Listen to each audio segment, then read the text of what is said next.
on the Constitution. He openly mocks the Constitution. He mocks the notion of the rule of law. He mocks absolutely international law. And I just bring up this point because many Americans, when we speak of law, I'm an American, I believe in the Constitution, but I don't believe in that United Nations Charter. That's international law. We don't allow them foreigners to come in and dictate to us. Excuse me, you ignorant fool. But the United Nations Charter is a treaty that was negotiated by the United States and imposed on the world at the end of the Second World War. We wanted this treaty. Interesting point.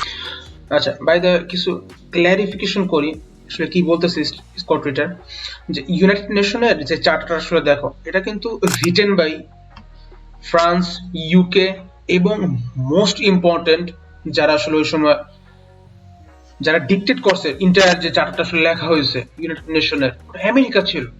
So যদি Donald Trump এখন আসলে বলে নিচের যে America খুব বেশি আসলে care করে না, ওই সেন্সে যে দেখবা যে ডোনাল্ড ট্রাম্প লাস্ট কতগুলো একটা স্টেট দিতেছিলাম যে লাস্ট কতগুলো প্রেসিডেন্ট তার প্রেসিডেন্সিয়াল যে পাওয়ার ইউজ করে, একটা আইন আছে আমেরিকা যে কনস্টিটিউশন ঊর্ধ্বে না আসলে কনস্টিটিউশনের মাধ্যমেই প্রেসিডেন্সিয়াল পাওয়ার ইউজ করতে পারে ইমার্জেন্সি সিচুয়েশন, যেটা ডোনাল্ড ট্রাম্প অলমোস্ট তোমার এখন তুমি 2-3 দিন 5-6 দিন পর পরই দেখবে সে ইউজ করে।